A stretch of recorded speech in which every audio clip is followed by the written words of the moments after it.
Kumusta po kayo, mga minamahal naming tagapakinig? Isang yakap na mahigpit sa inyong lahat. Sana ay nasa mabuti kayong kalagayan, saan man kayo naroroon. Samahan niyo po akong muli sa isang panibagong kwentong magpapa-antig sa ating mga puso. Sabi nila, ang pag-ibig daw ay dumarating sa mga panahong hindi natin inaasahan, sa paraang hindi natin pinaplano. Pero paano kung ang taong inakala mong sagot sa iyong mga dasal ay siya rin palang magiging simula ng iyong pinakamalaking pagsubok? Halina't pakinggan natin ang kwento ni Mutya. Bumubuhos ang malakas na ulan. Walang awa nitong hinahagupit ang yero ng lumang pampasaherong jeep na sinasakyan ni Mutya. Bawat kulog ay tila isang dagok sa kanyang dibdib, kasabay ng mabilis na tibok ng kanyang puso. Mahigpit niyang niyakap ang maliit na katawan ng kanyang anak na si Himig. Nanginginig ito, hindi dahil sa lamig, kundi dahil sa naglalagablab na lagnat. Panginoon, huwag po ngayon, huwag po ang anak ko. Paulit-ulit niyang bulong. Ang kanyang mga salita ay halos malunod sa ingay ng ulan at sa reklamo ng ibang mga pasahero. Bigla, umubo ang makina ng jeep. Umuubo ito ng sunod-sunod hanggang sa tuluyan na itong namatay sa gitna ng madilim at bahaing kalsada. Nako, sira na yata, sigaw ng driver. Pasensya na, hanggang dito na lang tayo.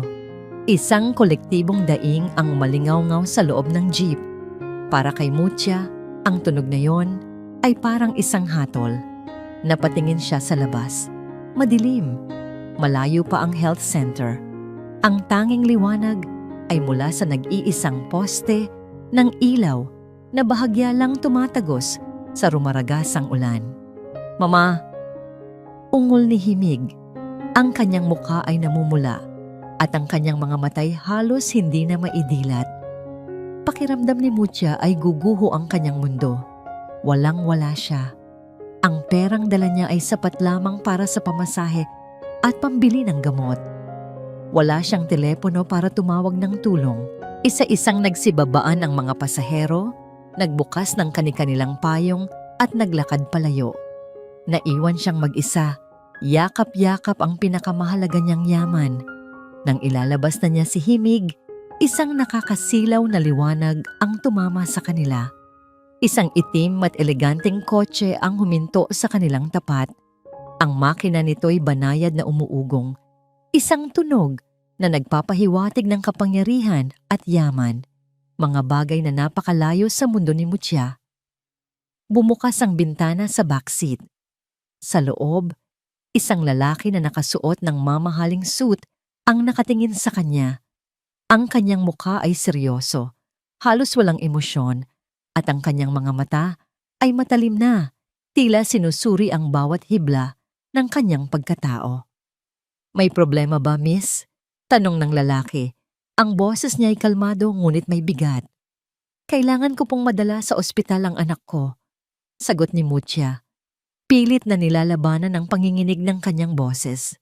Tumingin ang lalaki kay Himig at sa isang saglit, nakita ni Mutya ang isang bahagyang pagbabago sa ekspresyon nito, ngunit mabilis din itong nawala. Kumuha ito ng wallet. At mula roon ay dumukot ng isang makapal na talaksan ng pera. Heto, sabi nito, iniabot ang pera. Sumakay kayo ng taxi. Napatitig si Mutya sa pera. Para sa isang tulad niya, iyon ay isang kayamanan. Ngunit kasabay ng pagtingin niya roon ay ang pag-agos ng isang pamilyar na pakiramdam, ang kirot ng pagmamaliit. Tumigas ang kanyang panga at umiling siya. Salamat po. Pero hindi po namin kailangan ng pera, matigas niyang sabi. Ang kanyang dignidad ang tanging kalasag laban sa bagyo, sa labas at sa loob niya. Ang kailangan po namin ay makarating sa ospital. Nagulat ang lalaki. Ibinalik niya ang pera sa wallet. Ang kanyang mga mata ay hindi maalis kay Mutya. Pagkatapos ng ilang segundong katahimikan, bumuntong hininga ito. Pumasok na kayo. Nag-aalangan man, ay wala ng ibang pagpipilian si Mutya. Maingat niyang isinakay si Himig sa malambot na upuan ng kotse bago siya pumasok. Amoy leather at mamahaling pabango sa loob. Isang amoy na kailanman ay hindi pa niya nalalanghap. Habang umaandar ang kotse, isang nakabibinging katahimikan ang namagitan sa kanila. Si Mutya ay nakatutok lamang kay Himig, habang paminsan-minsan ay sumusulyap sa lalaki. Sino siya? Bakit siya tumulong? Anong kapalit? Ang mga tanong ay umikot sa kanyang isip. Nang makarating sila sa emergency room ng pinakamalapit na ospital, mabilis na bumaba si Mutya, buhat-buhat si Himig. "Maraming salamat po," sabi niya sa lalaki. Hindi ito tinitingnan sa mata. Hindi sumagot ang lalaki. Isinara lamang nito ang pinto at pinanood silang mag-ina na nagmamadaling pumasok sa ospital. Matapos maasikaso ng mga doktor si Himig at mabigyan ng paunang lunas, lumapit si Mutya sa billing section upang tanungin kung magkano ang kailangan niyang bayaran. "Bayad na po lahat, ma'am," sabi ng babae sa counter. "Pati po ang mga gamot niya, bayad na rin." Napatulala si Mutya. "Sino po ang nagbayad?" "Yung lalaking nakaitim na kotse po. Umalis na rin po siya kaagad." Naiwan siyang nakatayo roon. Isang halo ng pasasalamat at pagkalito ang bumalot sa kanya. Ang tulong ng lalaki ay isang biyaya, ngunit para kay Mutya, ito'y isang utang na loob na hindi niya alam kung paano mababayaran. Sa labas, sa loob ng kanyang kotse, pinanood ni Silakbo Almario ang anino ni Mutya mula sa bintana ng ospital. Ang imahe ng babaeng basang-basa ng ulan, may takot sa mga mata, ngunit may apoy ng dignidad, ay hindi maalis sa kanyang isipan. Sa buong buhay niya, sanay siyang lahat ng bagay ay nabibili ng pera. Lahat ng tao ay may presyo. Ngunit ngayong gabi, nakatagpo siya ng isang naiiba. Sa unang pagkakataon, may tumanggi sa pera ko. Bulong niya sa sarili habang paandar na ang sasakyan papalayo. Sino ka ba talaga? Kinabukasan, sa ika-30 palapag ng Almario Tower, ang buong Metro Manila ay nakalatag sa paanan ni Silakbo Almario. Ngunit ang kanyang mga mata ay hindi nakatutok sa nagtataasang gusali o sa abalang mga kalsada. Nakatitig siya sa kawalan, ang kanyang isip ay bumabalik sa amoy ng ulan, sa bigat ng isang maliit na bata, sa kanyang mga bisig, at higit sa lahat, sa isang pares ng mga matang puno ng pagod ngunit nag-aalab sa katatagan. Hindi siya sanay sa pakiramdam na ito. Ang kanyang mundo ay umiikot sa mga numero, kontrata, at mga taong laging sumasang-ayon sa kanya. Ang pagtanggi ni Mutya sa kanyang pera ay hindi isang insulto. Ito ay isang anomalya. Isang palaisipan na kailangan niyang maintindihan. "Sir," sabi ng kanyang executive assistant, inilapag ang isang manipis na brown folder sa kanyang mesa na gawa sa mahogany. "Narito na po ang preliminary report na ipinahanap ninyo." Binuksan ni Silakbo ang folder. Sa loob, naroon ang isang litrato ni Mutya na kuha ng hindi niya namamalayan. Nakangiti siya habang inaabutan ng kape ang isang customer. Simple lang ang kanyang ganda. Walang kolorete sa mukha. Ngunit may liwanag sa kanyang ngiti na tila kayang magpainit ng isang malamig na umaga. Sa ilalim ng litrato ay ang mga detalye. Mutya del Rosario, 26 na taong gulang. Ina ni Himig del Rosario, 5 taong gulang, walang asawa. Nagtatrabaho bilang barista sa isang maliit na coffee shop, ang tahanang kape sa Barangay Silangan, nakatira sa isang nirerentahang kwarto na halos hindi kasya para sa 2 tao. Habang binabasa niya ang bawat salita, isang hindi pamilyar na damdamin ang gumapang sa kanyang puso. Hindi awa, kundi isang uri ng pagkakakonekta. Sa kabila ng bilyon-bilyon niyang yaman, ang kanyang mansyon ay malamig at walang laman. Katulad ni Mutya, mag-isa rin siyang lumalaban sa kanyang sariling mundo. Isinara niya ang folder. Isang desisyon ang nabuo sa kanyang isip. Tutulungan niya ito sa paraang alam niya, sa paraang tinitiyak na ang problema ay mawawala ng mabilisan. Ang amoy ng bagong giling na kape ang sumalubong kay Silakbo nang pumasok siya sa tahanang kape. Ang lugar ay maliit ngunit malinis, May iilang mesa na gawa sa kahoy at mga palamuting gawang kamay. Ang kanyang pagdating, suot ang isang Felipe Albert na suit at sapatos na kumikinang, ay agad na pumukaw ng atensyon ng lahat. Ang iilang customer ay napatigil sa pag-inom ng kape. Ang matandang babae sa counter ay napatitig. At doon, sa likod ng espresso machine, nakita niya si Mutia. Nanlaki ang mga mata ni Mutia nang makilala siya. Agad na nagbago ang kanyang ekspresyon mula sa pagkabigla, naging pagtataka, at nauwi sa pag-iingat. Inilapag niya ang basong hawak at naglakad palapit sa counter. Hindi pinansin ni Silakbo ang titig ni Mutia. Naglakad siya papalapit sa matandang may-ari. Kayo po ba ang may-ari ng lugar na ito? Ako nga po, sir. Ano po ang maipaglilingkod ko sa inyo? Nauutal na sagot ng matanda. Hindi siya ngumiti. Hindi siya nagpakilala. Bibilin ko ang lugar na ito. Diretsahan niyang sabi. Sabihin niyo ang presyo ninyo. Doblehin ko. Natigilan ng lahat. Maging si Mutia ay hindi makapaniwala sa kanyang narinig. Nakita niya ang pagkagahaman sa mga mata ng may-ari ng coffee shop.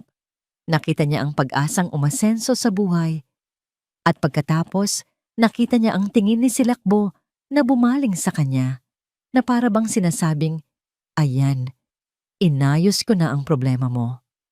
At sa sandaling iyon, ang kaunting pasasalamat na natitira sa puso ni Mutia ay biglang napalitan ng umaapaw na galit. Lumabas siya mula sa likod ng counter at hinarap ang lalaki.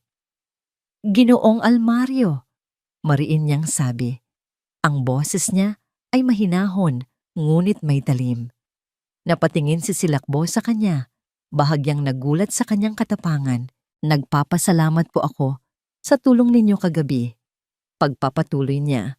Pero ang pagkatao ko, ang trabaho ko, at ang kapihan na ito, hindi ito problema na kailangan mong ayusin sa pamamagitan ng pera mo. Huminga siya ng malalim. Ang dignidad ko po ay hindi ibinebenta, Ginoong Almario.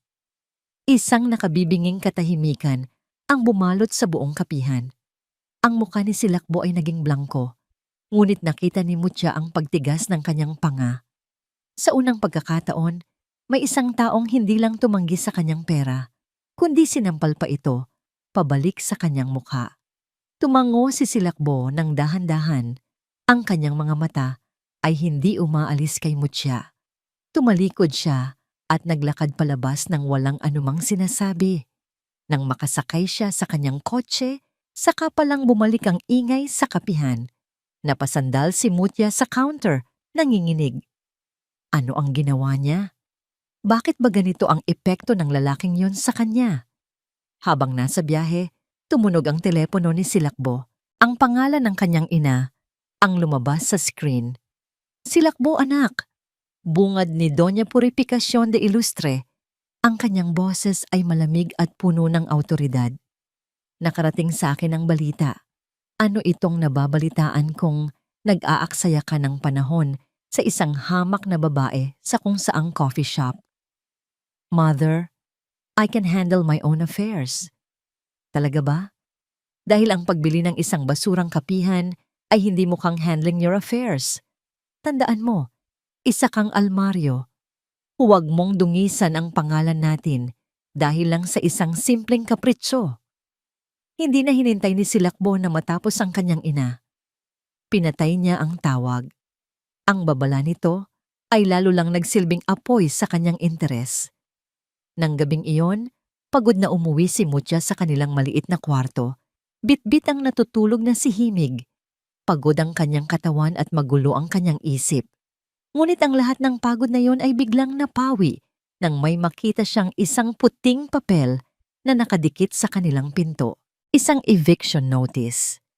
Pinapaalis na kayo sa loob ng 1 linggo, nakasulat dito. May mas magandang offer na natanggap ang may-ari. Nanlamig ang buong katawan ni Mutia. Mas magandang offer.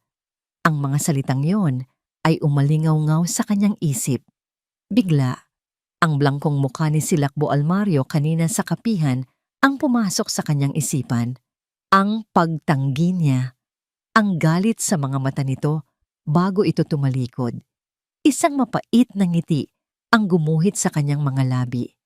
Alam na alam niya kung sino ang nasa likod nito. Kinabukasan, isang bagong uri ng apoy ang nag-aalab sa puso ni Mutya. Hindi na ito ang apoy ng pagod o pag-aalala, kundi ang nagbabagang apoy ng galit. Ang eviction notice ay hindi lang isang papel para sa kanya. Ito ay isang deklarasyon ng giyera mula sa isang taong hindi marunong tumanggap ng pagkatalo. Iniwan niya si Himig sa isang mapagkakatiwalaang kapitbahay at buong tapang na sumuong sa mundo ni Silakbo Almario. Ang Almario Tower ay tila isang halimaw na gawa sa salamin at bakal. Nilalamon ng sinumang hamak na magtangkang pumasok. Ngunit hindi natinag si Mutya. Nagmarcha siya papasok sa lobby.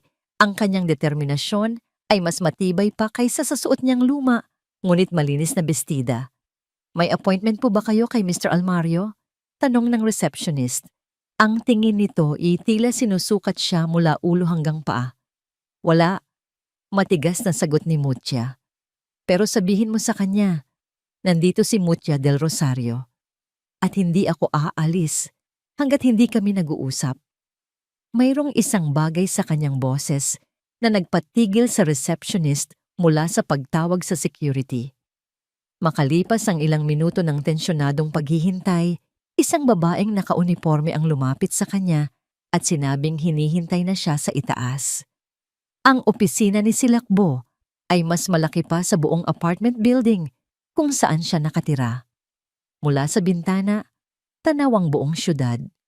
Ngunit hindi napansin ni Mutya ang ganda ng tanawin. Ang kanyang mga mata ay nakatuon lamang sa lalaking nakaupo sa likod ng malaking mesa.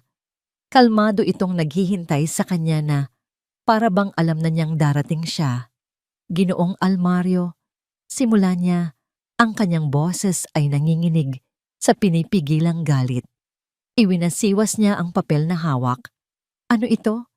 Ito ba ang paraan mo ng pagtulong? Kapag hindi mo makuha ang gusto mo sa pera, gagamitin mo ito para sirain ang buhay ng iba?" Tumayo si Silakbo at dahan-dahang lumapit sa kanya. "Hindi ako ang may kagagawan niyan, Miss Del Rosario." "Huwag ka nang magsinungaling," sigaw ni Mutya. Hindi na napigilan ang sarili. "Sino pa ba? Kagagaling ko lang sa may-ari ng apartment at sinabi niyang isang maimpluwensyang tao raw ang nag-alok na bilhin ang buong building. Nagkataon lang ba yon?" "Hindi ito nagkataon," mahinahong sabi ni Silakbo. Ang kanyang mga mata ay seryosong nakatitig sa kanya. "Pero maniwala ka, hindi ako ang gumawa niyan. May iba pang taong may interes sa'yo." Natawa si Mutya ng mapait. "Interes sa akin? Sino? Isa akong hamak na barista na may anak. Sino ang magkakaroon ng interes sa akin maliban sa isang bilyonaryong hindi matanggap na tinanggihan siya?" Bago pa man makasagot si Silakbo, bumukas ang pinto ng opisina. Isang lalaking matangkad at nakangiti ang pumasok. Ang kanyang suot ay kasing mahal ng kay Silakbo. Ngunit ang kanyang ngiti ay hindi umaabot sa kanyang mga mata. "Aki, pasensya na kung nalate ako," sabi ng bagong dating. "May kaunting traffic lang." Automatikong napalingon si Mutya sa pinanggalingan ng boses at sa isang iglap, ang lahat ng hangin sa kanyang baga ay tila ninakaw. Ang galit na nararamdaman niya para kay Silakbo ay biglang nawala. Napalitan ng isang matinding takot na matagal na niyang ibinaon sa limot. Ang lalaking nakatayo roon, nakangiti na para bang walang nangyari, ay si Coron Escalante. Ang una niyang pag-ibig, ang ama ni Himig, ang lalaking dumurog sa kanyang puso at iniwan siyang mag-isa. 8 taon na ang nakalipas. Nanigas si Coron nang makita siya. Ang kanyang nangiti ay unti-unting naglaho, napalitan ng pagkabigla, at pagkatapos ay isang kalkuladong pagwawalang bahala. Mabilis siyang kumilos na para bang hindi sila magkakilala. "Oh, pasensya na. May bisita ka pala, Aki," sabi ni Coron. Ang kanyang boses ay naging formal. Maghihintay na lang ako sa labas. Ngunit huli na. Nakita na ni Silakbo ang lahat. Nakita niya ang pamumutla ni Mucha, ang panginginig ng kanyang mga kamay, at ang takot sa kanyang mga mata. Nakita niya ang panandaliang pagkatigagal ni Coron. Mayroong isang bagay sa pagitan ng dalawang ito, isang koneksyon, na mas malalim at mas madilim kaysa sa isang simpleng pagkikita. Hindi, manatili ka, Coron, sabi ni Silakbo. Ang kanyang boses ay biglang naging malamig. Ang kanyang tingin ay nagpapalipat-lipat mula kay Mucha patungo kay Coron. Sinusubukang buuin ang mga piraso ng puzzle ni Mick Del Rosario. Ito si Coron Escalante, isa sa mga posibleng maging business partner ko. Coron, si Miss Del Rosario. Nagkunwari si Coron na ngayon lang ito narinig. Isang karangalan, Miss Del Rosario. Sabi niya, iniabot ang kanyang kamay. Napatitig lang si Mucha sa kamay na yon. Ang parehong kamay na minsang humaplos sa kanyang mukha. Ang parehong kamay na kumaway ng paalam nang hindi man lang lumilingon. Hindi niya ito tinanggap. Upang basagin ang nakakailang nakatahimikan, isang bagay ang sadyang nahulog mula sa bulsa ng suit ni Coron nang kunin niya ang kanyang telepono. Isang maliit, kupas na larawan. Mabilis niya itong pinulot. Nako, pasensya na, sabi niya, habang tinitingnan ang litrato na may kunwaring nostalgia. Sinadya niyang ipakita ito kay Silakbo. Isang lumang alaala lang. Sa litrato, naroon ang isang mas batang Coron at sa tabi niya, isang masayang Mucha na nakasandal sa kanyang balikat. Ang kanilang mga ngiti ay puno ng mga pangarap na matagal nang nawasak. Iyon na ang huling dagok para kay Mucha. Hindi na niya kaya. Tumalikod siya at nagmamadaling lumabas ng opisina. Dala-dala ang bigat ng isang multo na akala niya ay tuluyan na niyang naiwan sa nakaraan. Naiwan si Silakbo at Coron sa loob. Ang kunwaring pagkakaibigan ay biglang napalitan ng isang hindi nakikitang tensyon. Tinitigan ni Silakbo ang pinto kung saan lumabas si Mucha at pagkatapos ay ibinalik ang kanyang tingin kay Coron, isang bagong uri ng duda at hinala ang nabubuo na ngayon sa kanyang isipan. Tumakbo si Mucha. Tumakbo siya palayo sa opisina, palayo sa mga matang mapanuri ni Silakbo at higit sa lahat, palayo sa multo ni Coron. Nakasakay na siya sa elevator at malapit nang makalabas sa gusali nang isang kamay ang pumigil sa pagsara ng pinto. Si Silakbo. Pumasok siya sa loob at pinindot ang button para sa rooftop. Walang nagsalita sa kanilang dalawa habang mabilis na umaakyat ang elevator. Naririnig lang ni Mucha ang sarili niyang paghinga at ang malakas na kabog ng kanyang dibdib. Pagbukas ng pinto, isang malakas na hangin ang sumalubong sa kanila. Nasa tuktok sila ng mundo o kahit man lang ng Maynila. Ang ingay ng syudad ay tila isang malayong ugong na lang. Hindi ako ang nagpalayas sa inyo, basag ni Silakbo sa katahimikan. Ang kanyang boses ay seryoso. At sa tingin ko, alam mo na kung sino ang posibleng may gawa. Hindi lumingon si Mucha. Nakatingin lang siya sa malayo. Wala akong alam. Mucha, sabi ni Silakbo, at sa unang pagkakataon, tinawag siya nito sa kanyang pangalan. May lambot sa kanyang boses na hindi pa niya naririnig dati. Hindi ako bulag. Nakita ko ang reaksyon mo kanina. Kilala mo siya. Doon na bumigay ang pader na itinatayo ni Mucha. Humarap siya kay Silakbo. Ang kanyang mga mata ay puno ng luha na pilit niyang pinipigilan. Oo, kilala ko siya. At anong pakialam mo? Bahagi siya ng nakaraan ko na pilit ko nang kinakalimutan. Isang nakaraan na walang kinalaman sa'yo. May kinalaman na sa akin ngayon, giit ni Silakbo. Lumapit ito sa kanya. Dahil sa kanya, hinusgahan mo ako. Inakala mong kaya kitang saktan ng ganoon. Natahimik si Mucha. May punto ang sinabi nito. Ang galit niya kanina ay dala ng pag-aakalang si Silakbo ang gumawa ng masama.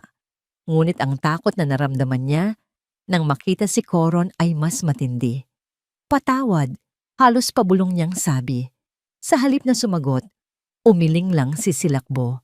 Tinitigan niya si Mucha, ang kanyang mga mata ay tila binabasa ang bawat sakit at pagod na nakaukit sa kanyang muka.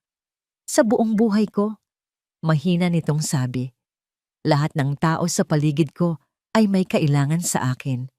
Pera, kapangyarihan, impluwensya. Ikaw lang ang tumingin sa akin at walang hininging kapalit. Inamin nito ang isang bagay na matagal na nitong itinatago. Ang bigat ng pagiging isang almaryo. Ang kalungkutan sa gitna ng karangyaan. Sa sandaling iyon, hindi siya si Silakbo Almario, ang bilyonaryo. Siya lang si Aki, isang lalaking nalulunod din sa sarili niyang mundo.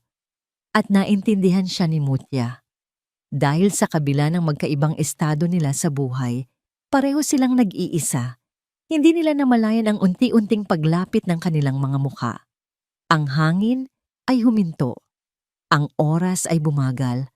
Ang lahat ng ingay sa paligid ay naglaho. Tanging ang tibok ng kanilang mga puso na lang ang kanilang naririnig. At pagkatapos, dahan-dahang idinampi ni Silakbo ang kanyang mga labi sa mga labi ni Mutya. Iyon ay isang halik na hindi mapusok, hindi mapangangkin. Ito ay isang halik na puno ng pag-aalinlangan, puno ng pagtatanong, ngunit may halong pag-asa. Sa unang pagkakataon, sa loob ng maraming taon, naramdaman ni Mutya na ligtas siya. Naramdaman niyang may isang taong nakakakita sa tunay niyang pagkatao. Hindi lang bilang isang ina o isang trabahador, kundi bilang isang babae. Nang maghiwalay ang kanilang mga labi, pareho silang hindi makapagsalita. Ang isang halik na yon ay mas marami pang sinabi kaysa sa libu-libong salita. Umuwi ka na, sabi ni Silakbo. Ang kanyang boses ay bahagyang paos. Ako na ang bahala sa problema mo sa apartment. Pangako. Tumangulang si Mutya at mabilis na tumalikod. Dala ang init ng halik sa kanyang mga labi at isang bagong pag-asa sa kanyang puso. Kinagabihan, sa mamansyon ng mga almaryo, isang malamig na hapunan ang naganap. Nakausap ko si Coron Escalante kanina, sabi ni Doña Purificacion habang hinihiwa ang kanyang steak. Mukhang maganda ang alok niya para sa partnership, pero may nabanggit siya. Isang babae raw ang nasa opisina mo kanina. Ang barista? Mother, wag na nating pag-usapan yan dito, mariing sabi ni Silakbo. Isang matalim na ngiti ang sumilay sa labi ni Doña Purificacion. Bakit hindi? I am just being a concerned mother. Ayoko lang na ang pinaghirapan ng ama mo ay mapunta sa isang babaeng hindi karapat-dapat. Tumingin siya sa kanyang anak. Alamin mo kung sino ang kinakalaban mo, Silakbo. Baka ang ahas na kinahuhumalingan mo ay matagal nang may kamandag. Samantala, sa tahanang kape, masaya at magaan ang pakiramdam ni Mutya habang naghahanda para sa pagsasara. Ang pag-uusap nila ni Silakbo sa rooftop at ang halik na yon ay nagbigay sa kanya ng lakas. Ngunit ang kanyang nangiti ay biglang naglaho nang may marinig siya ang bulungan mula sa dalawang customer na palabas na. Siya yung babae, di ba? Sabi ng isa. Kawawa naman. Mukhang disenteng babae pa naman, pero may anak na pala sa pagkadalaga. Narinig ko, sinusubukan daw painitin ang ulo ni Sir Almario. Sagot ng kasama nito. Ganyan talaga ang mga magagandang mahihirap. Ginagamit ang itsura para umangat sa buhay. Nanigas si Mutya sa kanyang kinatatayuan. Saan nanggaling ang mga chismis na yon? Paano ito kumalat ng ganoon kabilis? Pakiramdam niya ay may isang malamig na kamay ang biglang dumakma sa kanyang bagong usbong na pag-asa. Biglang tumunog ang kanyang telepono, isang hindi rehistradong numero. Nag-aalangan man ay sinagot niya ito. Hello? Isang boses mula sa nakaraan ang sumagot. Isang boses na nagdulot sa kanya ng kilabot. Alam kong si Himig ay anak ko, Mutya. Sabi ni Coron sa kabilang linya. Ang kanyang boses ay kalmado, ngunit puno ng pagbabanta. Kailangan nating mag-usap. Ang bawat tibok ng puso ni Mutya ay isang malakas na dagundong sa kanyang dibdib, habang naglalakad siya papasok sa isang marangyang restaurant na kailanman ay hindi niya pinangarap na mapuntahan. Ang lugar ay puno ng mga taong nakasuot ng magagarang damit. Ang kanilang mga tawanan ay tila isang insulto sa bigat na kanyang dinadala. Pinili ni Coron ang lugar na ito ng sadya. Ito ay isang paalala ng mundong ipinagkait nito sa kanya at ang mundong kaya nitong ibigay at bawiin anumang oras. Nakita niya si Coron sa isang mesa sa sulok, kalmadong umiinom ng wine. Tumayo ito nang makita siya at ngumiti, na para bang isa lamang itong ordinaryong pagkikita ng dalawang dating magkaibigan. Mutya, bati nito. Salamat at dumating ka. Umupo ka. Umupo si Mutya. Ang kanyang mga kamay ay nanginginig sa ilalim ng mesa. Hindi siya umimik. Hinayaan niyang siya ang unang magsalita. Alam ko, marami kang tanong. Simula ni Coron, isinandal ang likod sa upuan. Pero simple lang naman ang gusto ko. Gusto kong maging bahagi ng buhay ng anak ko. Isang mapait na tawa ang gustong kumawala sa lalamunan ni Mutya. Ngunit pinigilan niya ito. Ngayon mo lang siya naaalala? Pagkatapos ng 8 taon? Nagkamali ako noon. Inaamin ko, sabi ni Coron. Ang kanyang boses ay puno ng pekeng pagsisisi. Bata pa tayo, natakot ako. Pero nagbago na akong, Mutya. May kakayahan na akong bigyan siya ng magandang buhay. Isang buhay na hindi mo kayang ibigay. Ang bawat salita ay isang patalim na tumutusok sa kanyang puso. Dahil sa kabila ng kasinungalingan, may isang katotohanang masakit. Nahihirapan siyang itaguyod, si Himig, ng mag-isa. Inilapag ni Coron ang isang brown folder sa ibabaw ng mesa at itinulak ito palapit sa kanya. Buksan mo. Nanginginig niyang binuksan iyon. Sa loob, naroon ang kopya ng birth certificate ni Himig, kung saan blanko ang pangalan ng ama. Katabi nito ay ang mga lumang litrato nila at sa ilalim, isang dokumento mula sa isang laboratorio, isang DNA test result. Paano? May mga paraan, Mutya. Putol ni Coron sa kanya. Ang puntong gusto kong iparating, hawak ko ang lahat ng ebidensya. Isang tawag ko lang sa abogado ko. Magsisimula na ang custody battle. At sa tingin mo, sino ang papanigan ng korte? Isang hamak na barista o isang kilalang negosyante na kayang ibigay ang lahat sa kanyang anak? Gumuho ang mundo ni Mutya. Ang pinakamasama niyang kinatatakutan ay nagkakaroon na ng katuparan. Anong gusto mo? Tanong niya. Ang kanyang boses ay basag. Pera? Magkano? Tumawa si Coron. Hindi pera ang kailangan ko sa'yo. May mas mahalaga pa akong hihilingin. Sumandal siya palapit. Ang kanyang mga mata ay nag-aapoy sa kasakiman. Simple lang, 2 bagay. Una, layuan mo si Silakbo Almario. Ayokong makita kang malapit sa kanya. Nanikip ang dibdib ni Mutya. Ang alaala ng halik nila sa rooftop ay biglang bumalik. Pangalawa, pagpapatuloy ni Coron. Kailangan ko ng tulong mo. Dahil malapit ka sa kanya, kailangan ko ng impormasyon. Mga detalye tungkol sa mga susunod na proyekto ng Almario Corporation. Mga sikreto sa negosyo. Ituring mo na lang itong bayad utang para sa 8 taon na ako ang gumastos sa pagpapalaki sana sa anak natin. Pakiramdam ni Mutya ay nasusuka siya. Pinipilit siya nitong hindi lang talikuran ang namumuong pag-asa sa kanyang puso, kundi pagtaksilan din ang lalaking nagpakita sa kanya ng kabutihan. Hindi ko kaya. Umiling siya. Ang nangiti ni Coron ay nawala. Napalitan ng isang malamig na pagbabanta. Kung hindi mo kaya, kung mas pipiliin mo ang bilyonaryong yon kaysa sa kapakanan ng anak mo, wala kang ibang masisisi kundi ang sarili mo. Isipin mo, Mutya. Si Himig, lalaki sa isang marangyang bahay, Mag-aaral sa pinakamagandang eskwelahan? O si Himig, mananatili sa'yo sa isang maliit na kwarto habang buhay mong pinoproblema ang pambayad ng renta? Pumili ka. Wala na siyang pagpipilian. Ang buhay ni Himig ang nakataya, ang kinabukasan ng kanyang anak. Walang anumang halaga ng dignidad o pag-ibig ang maipapalit doon. Dahan-dahan, tumango si Mutya. Ang bawat paggalaw ay isang pagsuko. Ang kanyang mga luha ay nagsimula ng pumatak. Magaling, sabi ni Coron, muling ngumiti. Alam kong gagawin mo ang tama para sa anak natin. Simula ng araw na yon, isang pader na gawa sa yelo ang itinayo ni Mutya sa pagitan nila ni Silakbo. Hindi na niya sinasagot ang mga tawag nito. Ang mga text message nito na nangungumusta ay binabasa niya lang habang dinudurog ang kanyang puso. Isang hapon, habang nag-aayos siya ng mga gamit sa tahanang kape, nakita niyang paparating ang kotse ni Silakbo. Nagpanik siya. Agad siyang nagtago sa stockroom, naghihintay na umalis ito.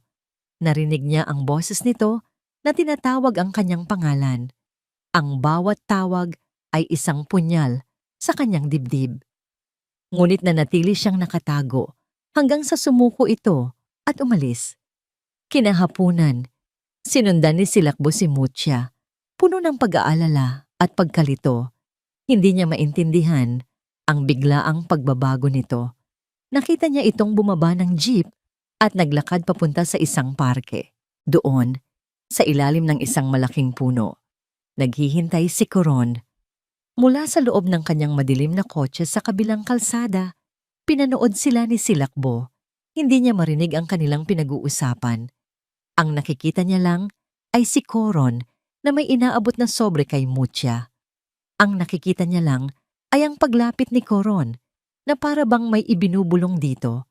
Ang nakikita niya lang ay si Mutya na hindi lumalayo, nakayuko lang na tila sumasang-ayon. Isang madilim na konklusyon ang nabuo sa isip ni Silakbo. Ang galit at selos ay kumulo sa kanyang dugo. Ang babaeng pinaniwalaan niyang naiiba ay bumalik din pala sa lalaking unang nanakit sa kanya. Tumigas ang kanyang panga at isang malamig na kislap ang dumaan sa kanyang mga mata. Para sa kanya, ang eksenang yun ay isang malinaw na katibayan ng pagtataksil.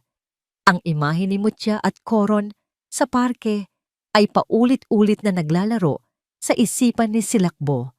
Isang lason na dahan-dahang kumakalat sa kanyang sistema. Ang sakit ng pagtataksil ay mas matindi kaysa sa anumang pagkalugi sa negosyo na naranasan niya. Ngunit sa likod ng sakit, may isang damdaming mas nangingibabaw. Ang pagdududa. Hindi siya makapaniwala. Ang Mutya na nakilala niya, ang babaeng buong tapang na tumanggi sa kanyang pera, ang babaeng may dignidad na mas matayog pa sa kanyang tore, ay hindi basta-basta magpapadala sa isang multo ng nakaraan. May mali. May isang piraso ng puzzle na hindi umaakma. Hating gabi na, ngunit gising pa rin ang kanyang diwa. Kinuha niya ang kanyang telepono at tinawagan ang pinuno ng kanyang security team. Isang taong sanay sa mga imposibleng utos. Ginoong Morales, sabi ni Silakbo. Ang kanyang boses ay malamig at walang emosyon. May bago akong ipapagawa sa'yo. Kahit ano po, sir, sagot sa kabilang linya. Gusto kong halongkatin mo ang lahat tungkol kay Coron Escalante. Lahat.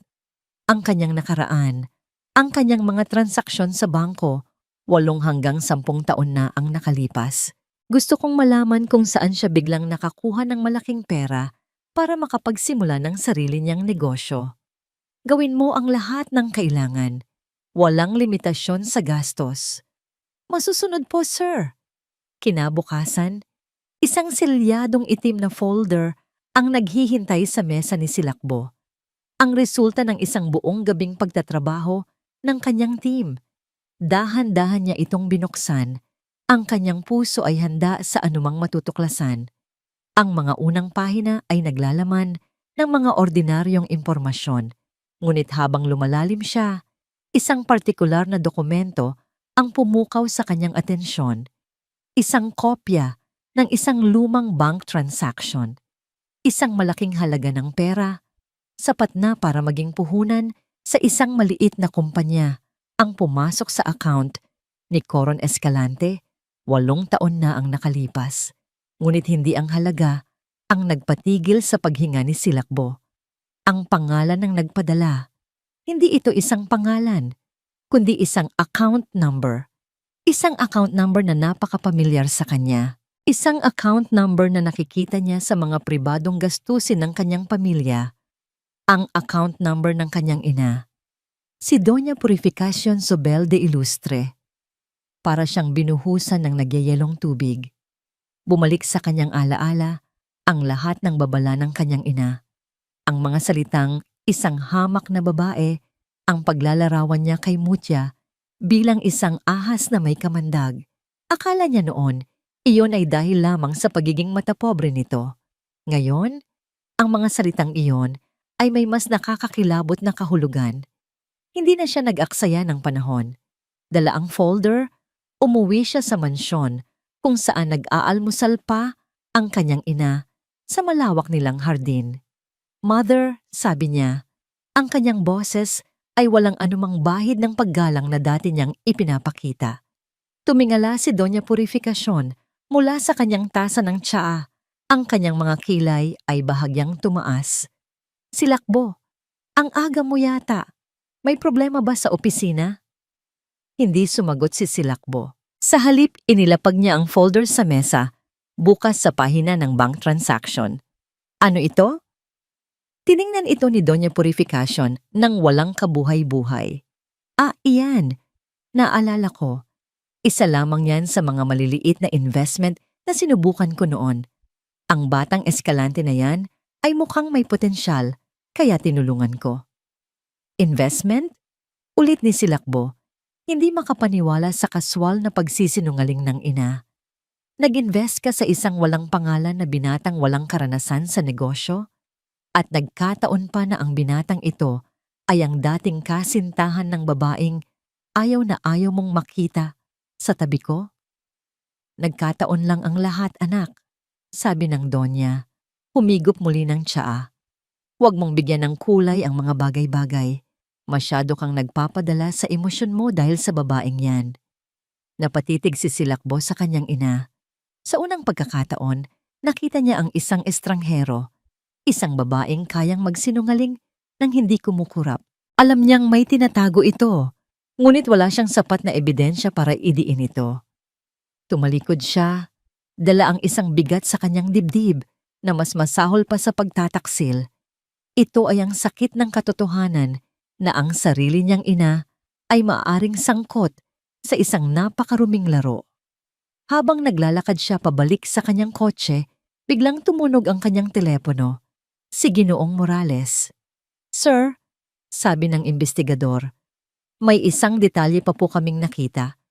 Medyo matagal bago namin na cross-reference pero importante po ito." "Ano yon?" tanong ni Silakbo. Huminto siya sa paglalakad. Nagkaroon ng isang maikling katahimikan sa kabilang linya bago sumagot si Morales. "Sir, yung petsa po ng pag-transfer ng pera sa account ni Ginoong Escalante." Eksaktong 1 linggo po, bago niya biglang hiniwalayan si Miss Del Rosario. 8 taon na ang nakalipas. Nanigas si Silakbo. Ang lahat ng piraso ng puzzle ay biglang nagkabit-kabit sa isang nakapangingilabot na larawan. Ang pera, ang hiwalayan, ang pag-alis ni Coron, ang pagdurusa ni Mutya. Hindi yun isang investment. Iyon ay isang bayad. Bayad para sirain ang buhay ng babaeng unti-unti na niyang minamahal. At ang nagbayad ay ang kanyang sariling ina. "Hindi!" mariing sabi ni Mutya sa telepono. Ang kanyang boses ay nanginginig ngunit buo. Ito na ang 3 beses na tinawagan siya ni Coron sa loob ng 1 araw. "Hindi ko gagawin ang pinapagawa mo. Hindi kita tutulungang sirain ang isang taong wala namang ginagawang masama sa akin. Hinding-hindi." Narinig niya ang isang malamig na tawa sa kabilang linya. "Talaga ba, Mutya? Ipagpapalit mo ang kinabukasan ng anak mo Para sa isang lalaking halos hindi mo pa kilala? Sige, pagbibigyan kita. Pero tandaan mo, ikaw ang pumili nito. Pagkatapos noon, ibinaba na ni Coron ang tawag. Isang nakakakilabot na katahimikan ang naiwan at isang masamang kutob ang gumapang sa puso ni Mutia. Kinabukasan, sinubukan niyang isantabi ang takot. Ang mahalaga ay si Himig.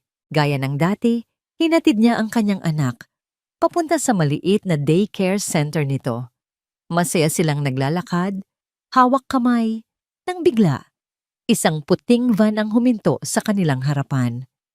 Mula roon, nagsilabasan ang mga taong may dalang kamera at mikropono.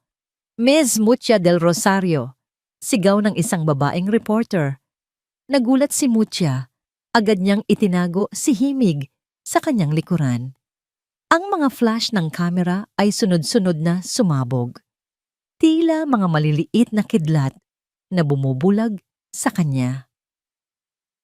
Totoo po bang may relasyon kayo ng bilyonaryong si Silakbo Almario?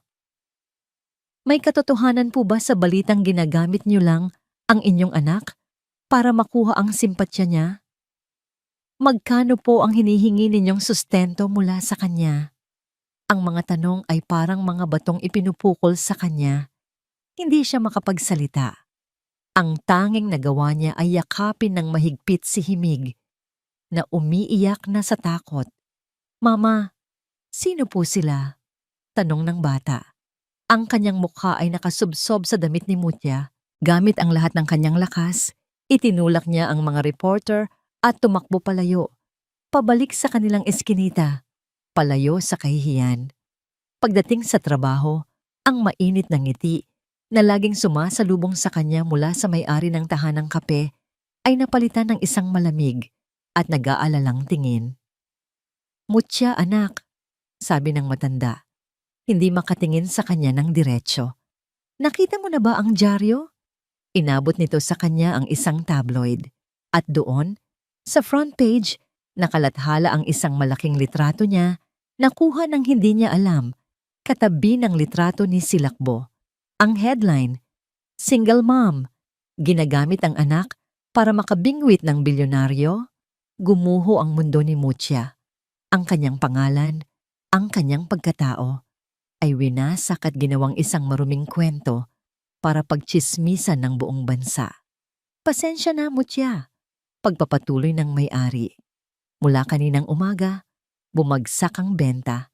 May mga tumatawag pa na nagbabanta.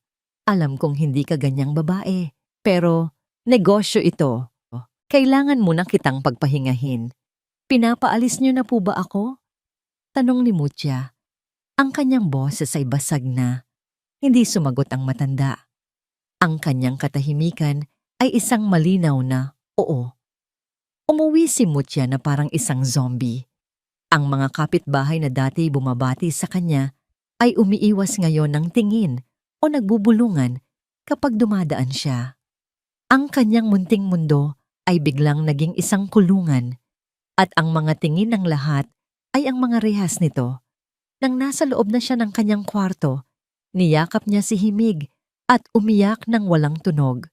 Lahat ng ito ay dahil sa kanyang pagtanggi na sundin si Coron. Ito na ang ganti nito, isang gantimpala mula sa kanya at marahil mula na rin kay Doña Purificacion, isang malakas na katok sa pinto ang nagpatigil sa kanyang pag-iyak. Nag-aalangan siyang sumilip sa bintana. Si Silakbo. Nakatayo ito sa labas, ang kanyang mukha ay puno ng pag-aalala. Mutia, please open the door, sabi nito mula sa labas. Nakita ko ang balita. Let me help you. Ang salitang tulong ay parang lason sa pandinig ni Mutia. Mula nang pumasok ang lalaking ito sa buhay niya, puro gulo ang idinulot nito. Bawat paglapit nito ay isang hakbang palapit sa impyerno. Umalis ka na! Sigaw niya. Ang kanyang boses ay puno ng sakit at galit. Hindi mo ba nakikita? Bawat paglapit mo sa akin, parang sinusunog mo ang mundo ko. Wasak na ang pangalan ko. Nawalan na ako ng trabaho. Ano pa? Ano pa ang gusto mong kunin sa akin? Mutya, hindi ko to ginusto. Pero nangyari na. Putol niya. Kung gusto mo talaga akong tulungan, Silakbo, umalis ka na. At huwag ka nang babalik ever. Sa huling salita, isinara niya ang pinto ng buong lakas. Ang malakas na kalabog ay umalingaw-ngaw sa buong kwarto, kasabay ng pagbasak ng kanyang mga luha. Nakasandal siya sa pinto habang sa labas, nanatiling nakatayo si Silakbo, talunan at walang magawa. Nang sa wakas ay tumahimik na ang lahat at sigurado na siyang umalis na ito. Isang puting sobre na isinuksok sa ilalim ng pinto ang kanyang napansin. Kinuha niya ito. Ang kanyang mga kamay ay nanginginig. Hindi ito sulat kamay. Galing ito sa isang law firm. Dahan-dahan niya itong binuksan. Sa loob, naroon ang isang formal na dokumentong puno ng mga salitang hindi niya maintindihan. Ngunit ang mga salita sa pinakaitaas ay malinaw at nakamamatay. Petition for custody. Ang pangalan ng petitioner, Coron Escalante. Ang pangalan ng bata, Himig del Rosario. Binitiwan niya ang papel. Napaluhod siya sa sahig. Nawalan na siya ng reputasyon. Nawalan na siya ng trabaho.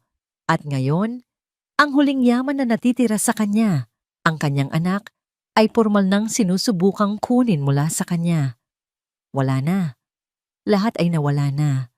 Ang buong umaga ay ginugol ni Silakbo sa paghahanda. Sa conference room ng Almario Tower, naghihintay ang mga pinagkakatiwalaan niyang miyembro ng kanyang legal at public relations team. Sa gitna ng mesa ay nakalatag ang plano. Isang press conference, isang opisyal na pahayag para linisin ang pangalan ni Mutya, para harapin ang lahat ng kasinungalingan at para sabihin sa buong mundo na handa siyang isugal ang lahat para sa kanya. Handa na ba ang lahat? Tanong ni Silakbo. Ang kanyang boses ay matigas at puno ng determinasyon. Ang sakit na naramdaman niya sa labas ng pinto ni Mutya kahapon ay napalitan ng isang malamig na galit. Isang galit na nakatutok hindi lang kay Coron, kundi sa sistema na pinamumunuan ng kanyang ina. Yes, sir. In 5 minutes, we will let the media in, sagot ng kanyang PR head. Habang naghihintay, muli niyang tiningnan ang kanyang telepono. Walang sagot mula kay Mutya. Paulit-ulit niya itong tinawagan. Nag-iwan ng hindi mabilang na mensahe, ngunit ang tanging sumasagot sa kanya ay ang katahimikan. Sir, aalisin na po ba natin ang petition for custody ni Mr. Escalante? Tanong ng kanyang abogado. Huwag, mariing sabi ni Silakbo. Gusto kong harapin niya yan. Gusto kong makita ng lahat kung anong klaseng tao siya. Pagkatapos ng press con na ito, sisiguraduhin kong walang matitira sa kanyang reputasyon. Ilang sandali pa, biglang umilaw ang screen ng kanyang telepono. Pangalan ni Mutya. Sa wakas. Excuse me? Sabi niya sa kanyang team at mabilis na lumabas sa balcony upang sagutin ang tawag ng pribado. Mutya, sabi niya. Isang malaking tinik ang tila na bunot sa kanyang lalamunan. Salamat at tumawag ka. Ayos ka lang ba? Huwag kang mag-alala. Aayusin ko to. Lahat.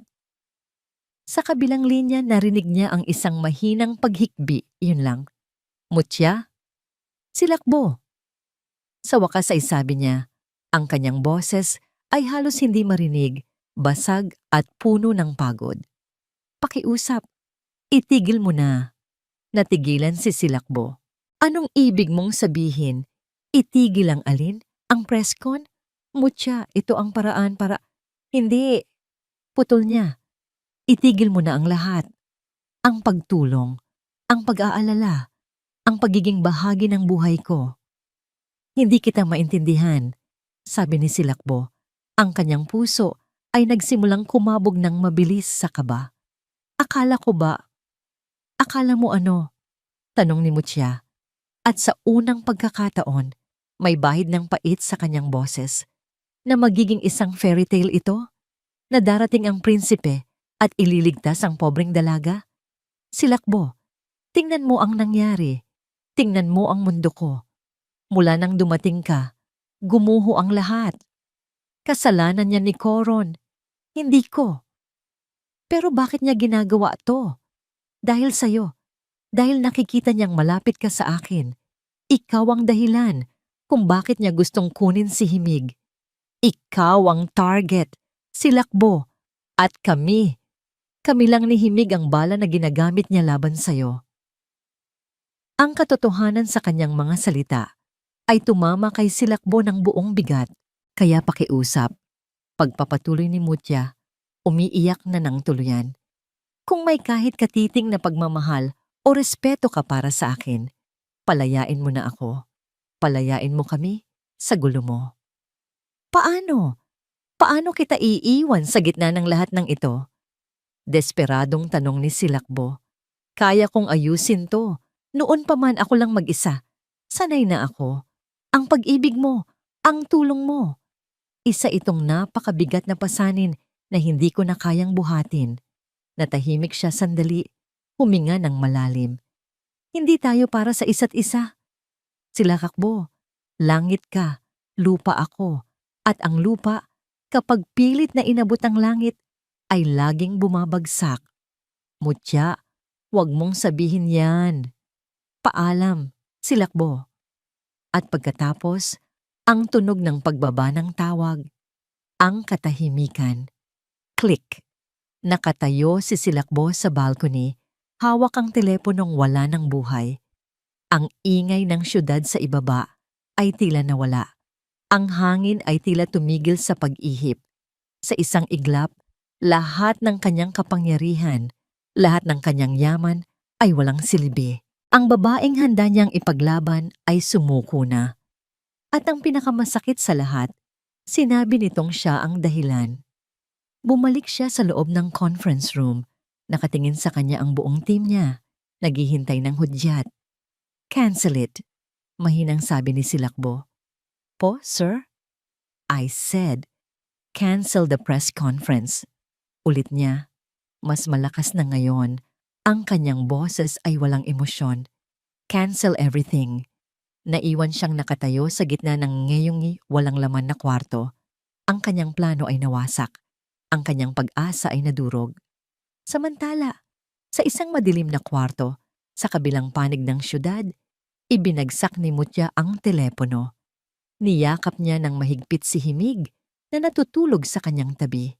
Ang bawat salitang binitawan niya kay Silakbo ay isang punyal na itinarak niya hindi lang sa puso nito, kundi sa sarili niya rin. Ngunit kailangan niyang gawin iyon. Para mailayo si Himig sa panganib, kailangan niyang putulin ang lahat ng koneksyon sa mundo ni Silakbo Almario. Mag-isa na naman siya. Ngunit sa pagkakataong ito, ang kalungkutan ay may kasamang isang mas malalim na sakit. Ang sakit ng pagkawala ng isang bagay na hindi pa nga niya tuluyang nahahawakan. Sa kanyang mansyon, tinitigan ni Silakbo ang isang malaking portrait ng kanyang ina na nakasabit sa dingding. Ang nangiti nito sa larawan ay tila ng uuyam. Ang kanyang kalaban ay hindi lang si Coron. Ang kanyang kalaban ay ang sarili niyang dugo, ang sarili niyang nakaraan. At sa laban na ito, sa araw na ito, natalo siya. Ngunit habang tinititigan niya ang portrait, isang bagong determinasyon ang pumalit sa kanyang pagkatalo. Isang malamig at mapanganib na determinasyon. Hindi pa to tapos. Bulong niya sa larawan. Kinuha niya ang kanyang telepono at tinawagan si Ginoong Morales. Gusto kong ituloy mo ang investigasyon, sabi niya. Hindi lang kay Coron, lalo na sa nanay ko. Gusto kong malaman kung bakit. Bakit niya ganito kinamumuhuyan ang pamilya ni Mutya? Halungkatin mo ang nakaraan, ang pinakamalalim at pinakamadilim na nakaraan. Ilang araw ang lumipas na parang isang mahabang bangungot para kay Mutya. Isinara niya ang kanyang sarili sa mundo. Ang tanging ginawa niya ay alagaan si Himig at maghanda para sa laban na alam niyang hindi niya kayang ipanalo. Bawat katok sa pinto ay nagdudulot sa kanya ng kaba sa pag-aakalang isa na itong opisyal mula sa korte para kunin ang kanyang anak. Samantala, si Silakbo ay kumikilos sa dilim. Gamit ang buong makinarya ng kanyang kumpanya, Hindi na siya nag-imbestiga, kundi naglunsad ng isang tahimik na giyera. Ngunit ang pinakamahalagang laban ay hindi sa labas, kundi sa loob ng sarili niyang pamamahay. Isang gabing muling bumubuhos ang malakas na ulan. Gaya ng gabing una silang nagkita, hinarap ni Silakbo ang kanyang ina sa kanilang malawak na sala. Sa kanyang kamay, hawak niya ang isang manipis na folder, ang huling piraso ng katotohanan. "Bakit, Mother?" tanong ni Silakbo. Ang kanyang boses ay kalmado, ngunit may bigat na kayang bumasag ng salamin. "Bakit mo ginawa yon kay Coron at Mutya 8 taon na ang nakalipas? Ano ang kasalanan niya sa'yo?" "Sinabi ko na sa'yo, isa lang iyong investment. Huwag na tayong maglokohan." Sigaw ni Silakbo. Ang kanyang pagtitimpi ay tuluyan ng nawala. Inihagis niya ang folder sa mesang gawa sa kristal. "Alam ko na ang lahat. Alam ko na ang tungkol kay Althea del Rosario." Sa pagbanggit ng pangalang iyon, ang postura ni Doña Purificación ay biglang gumuho. Ang kanyang mukha ay namutla. Ang pangalang iyon, ang ina ni Mutya, ay isang multo mula sa isang nakaraang matagal na niyang sinubukang ibaon. "Paano?"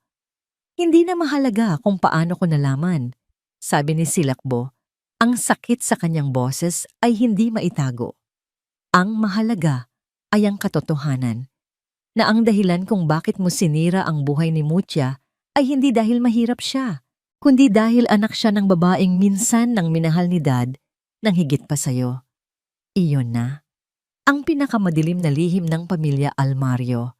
Si Althea del Rosario, ang ina ni Mutya, ay ang kababata at unang pag-ibig ng yumaong ama ni Silakbo.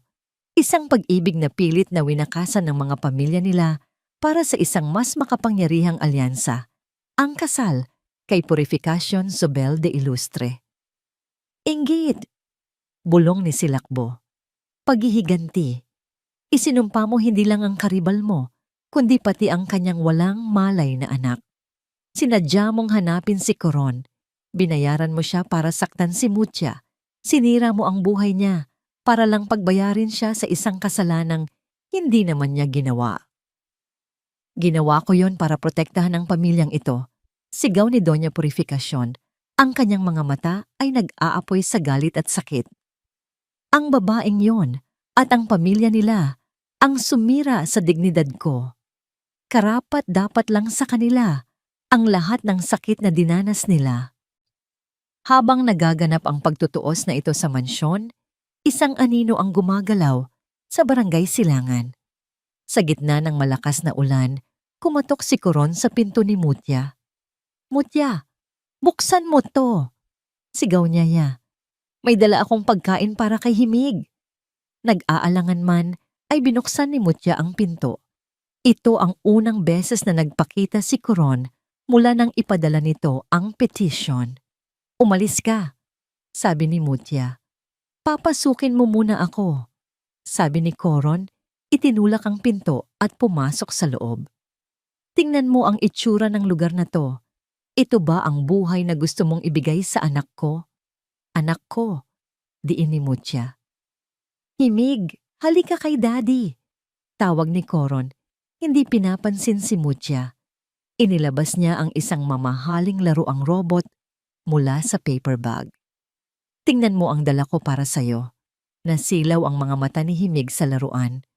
Lumapit ito, ngunit nakatago pa rin sa likod ng kanyang ina. "Tapos na ang laro, Mutya," sabi ni Coron. Ang kanyang boses ay naging seryoso. "Sumama na kayo sa akin. Iuurong ko ang kaso. Mag-umpisa tayo ng bagong buhay, tayong 3. "Hindi," matigas na sagot ni Mutya. "Hinding-hindi ako sasama sa'yo. Kung ganon, wala kang choice." Biglang hinablot ni Coron si Himig. "Mama!" sigaw ng bata. "Bitawan mo ang anak ko." Sigaw ni Mutya. Sinusubukang agawin si Himig, ngunit malakas si Coron. Itinulak siya nito at siya'y natumba sa sahig. "Sa ayaw at sa gusto mo, sasama siya sa akin," sigaw ni Coron. Bit-bit ang umiiyak na si Himig palabas sa pinto, patungo sa kanyang naghihintay na kotse. Nang buong desperasyon, Tumayo si Mutya at hinabol sila sa gitna ng malakas na ulan. Himig! Wag! Wag mong kunin ang anak ko. Ngunit bago pa man makasakay si Coron sa kotse, isang itim na sasakyan ang biglang humarang sa kanyang daan. Mula roon, bumaba si Silakbo, basang-basa ng ulan. Ang kanyang muka ay puno ng isang galit na hindi pa nakikita ni Mutya kailanman. Bitawan mo siya, Coron, sabi ni Silakbo. Ang kanyang boses ay mababa at mapanganib. Almario, ngisi ni Coron, huli ka na. Sinubukang itulak ni Coron si Silakbo, ngunit mabilis itong nailaga ng huli at sinuntok ng buong lakas. Bumagsak si Coron sa putikan. Mabilis na kinuha ni Silakbo si Himig at ibinigay ito kay Mutya. Nagsimula ang isang marahas na suntukan sa pagitan ng dalawang lalaki sa gitna ng rumaragasang ulan. Mga suntok na dala ng 8 taong kasinungalingan, inggit at nasirang buhay. Bayaran ka lang. Sigaw ni Silakbo habang pinapatamaan si Coron. Binayaran ka ng nanay ko para sirain siya, para iwan siya. Napatigil si Mutya. Narinig niya ang lahat. Ang kanyang mga mata ay napuno ng luha. Hindi na dahil sa takot, kundi dahil sa isang masakit na pagkaunawa. Ang buong trahedya ng kanyang buhay ay isang transaksyon lamang pala. Sa gitna ng kaguluhan, dumating ang mga pulis na malinaw na tinawagan na ni Silakbo kanina pa. Dinakip nila si Coron. Sa wakas, natapos na. Nakatayo si Mutya, yakap-yakap si Himig. Sa kanyang harapan, nakatayo si Silakbo, sugatan at basang-basa. Sa likuran nila, si Doña Purificacion na kadarating lang sakay ng isa pang kotse ay napaluhod sa putikan, hindi makapaniwala sa nasasaksihan. Ang lahat ng lihim ay nabunyag na sa gitna ng unos. Ngunit ang tanong, mayroon pa bang maaaring ayusin pagkatapos ng bagyo? Pagkatapos ng bagyo, isang nakabibinging katahimikan ang pumalit. Ang iskandalo ng mga Almario at Escalante ay naging laman ng bawat balita sa loob ng ilang linggo. Ngunit gaya ng lahat ng bagyo, ito rin ay unti-unting humupa. Si Coron Escalante ay nahaharap sa maraming kaso, mula sa attempted kidnapping hanggang sa corporate espionage. Ang kanyang binuong imperyo ay gumuho na parang isang kastilyong buhangin. Si Doña Purificacion naman ay nagkulong sa kanyang mansyon, tinalikuran ng alta sosyedad na minsan niyang pinagharian. Ang kahihiyan at ang bigat ng kanyang mga kasalanan ay isang habambuhay na sentensya na hindi kayang igawad ng anumang korte. Hindi na sila nag-usap ni Silakbo, ngunit ang kanilang katahimikan ay mas mabigat pa kaysa sa anumang sigawan. At si Silakbo, ginawa niya ang isang bagay na hindi inaasahan ng lahat. Pansamantala siyang bumaba bilang CEO ng Almario Corporation.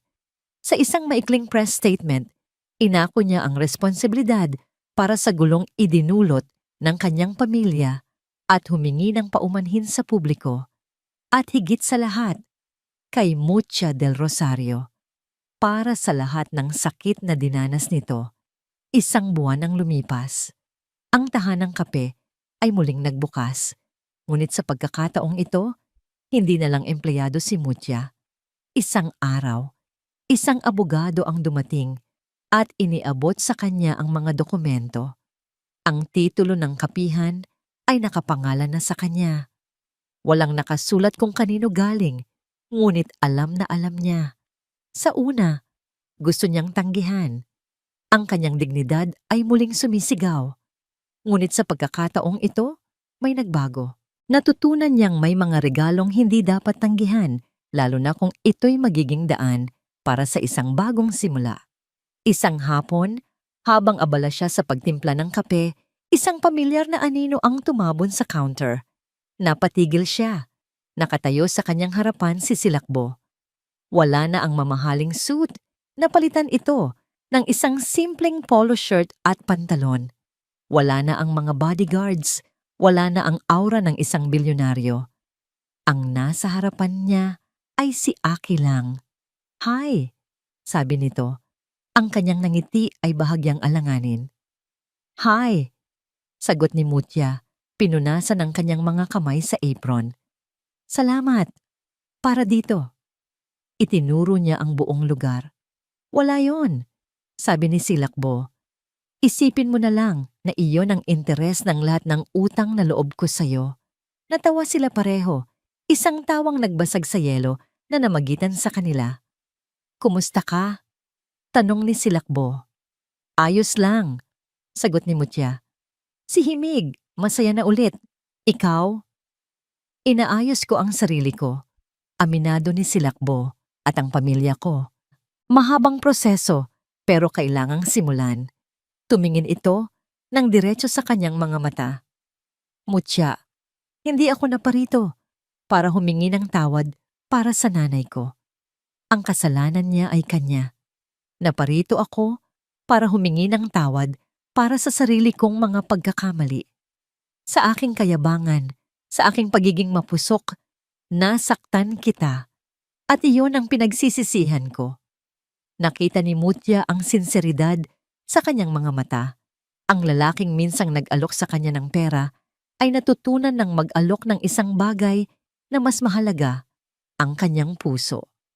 Naiintindihan ko, mahinang sabi ni Mutya. Hindi ako humihingi ng pangalawang pagkakataon. Pagpapatuloy ni Silakbo, isang mapait na ngiti ang sumilay sa kanyang mga labi. Alam kong hindi pa ngayon ang panahon.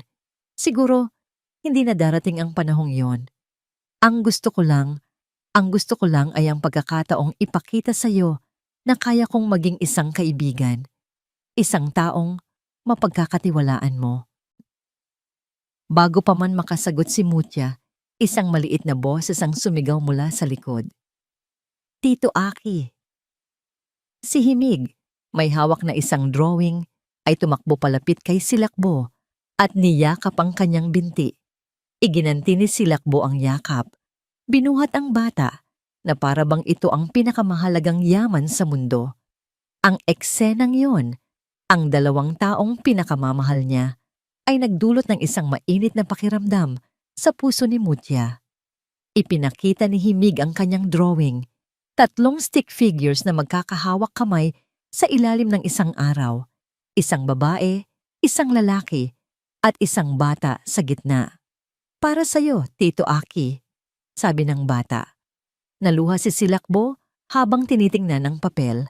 Tumingin siya kay Mutya, ang kanyang mga mata ay puno ng isang tanong na hindi niya masambit. Ngumiti si Mutya, isang tunay na ngiti na ngayon lang ulit nasilayan ni Silakbo. Isang nangiting nagpapahiwatig ng pagpapatawad, pagtanggap, at higit sa lahat, pag-asa. Lumipas ang mga araw, naging pamilyar na tanawin na sa tahanang kape ang pagdalaw ni Silakbo.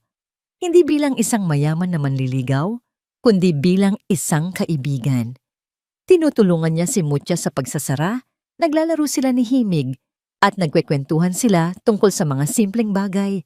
Dahan-dahan, sa bawat tasa ng kape at sa bawat halakhak ni Himig, ang mga sugat ng nakaraan ay nagsimulang maghilom.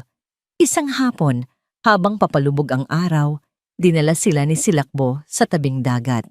Habang masayang naglalaro si Himig sa buhanginan, tahimik silang naglakad sa dalampasigan. Mutya, sabi ni Silakbo. Lumingon si Mutya sa kanya. Kinuha ni Silakbo ang kanyang kamay. Sa pagkakataong ito, hindi na ito binitiwan ni Mutya. Magkahawak ang kanilang mga kamay, pinanood nila ang paglubog ng araw. Isang simbolo ng pagtatapos ng isang madilim na kabanata. Hindi ito isang fairy tale na katapusan. Ang mga problema ay hindi naglaho na parang bula. May mga sugat pa rin na kailangang gamutin. Ngunit sa pagkakataong ito, hindi na sila nag-iisa. Haharapin nila ang bawat bukas ng magkasama. Magsulat tayo ng bagong kwento. Bulong ni Silakbo. Hinigpitan ang hawak sa kanyang kamay. Sige, sagot ni Mutya. Ang kanyang puso ay puno ng kapayapaan. Isang kwento na tayong dalawa ang may akda. At dito po nagtatapos ang kwento ni Mutya at Silakbo. Isang kwentong nagpapatunay na ang tunay na pag-ibig ay hindi tungkol sa paglimot sa nakaraan. kundi sa pagharap at paghilom ng mga sugat nito ng magkasama. Ipinakita sa atin ng kanilang paglalakbay na ang kapatawaran ay isang regalong ibinibigay natin hindi lang sa iba, kundi pati na rin sa ating mga sarili upang makalaya tayo at makapagsimulang muli. Maraming salamat po sa inyong walang sawang pagsubaybay. Naway may aral kayong napulot sa kwento natin ngayong araw. Ano po ang masasabi ninyo sa kwento ni Namutya at Aki? I-comment nyo lang po sa ibaba at sabihin nyo na rin kung anong klaseng kwento ang gusto ninyong marinig sa susunod. Hindi dito nagtatapos ang ating paglalakbay. Marami pa pong kwentong kasing ganda at mas puno ng aral dito sa aming channel. Kung nagustuhan nyo ang kwentong ito, i-like, i-share sa pamilya at mga kaibigan at mag-subscribe na rin para lagi kayong updated sa mga susunod pa naming kwento. I-click nyo ang notification bell para kayo ang unang makarinig kapag may bago kaming upload. Pagpalain po kayo ng Panginoon, kayo at ang inyong buong pamilya. Hanggang sa muli!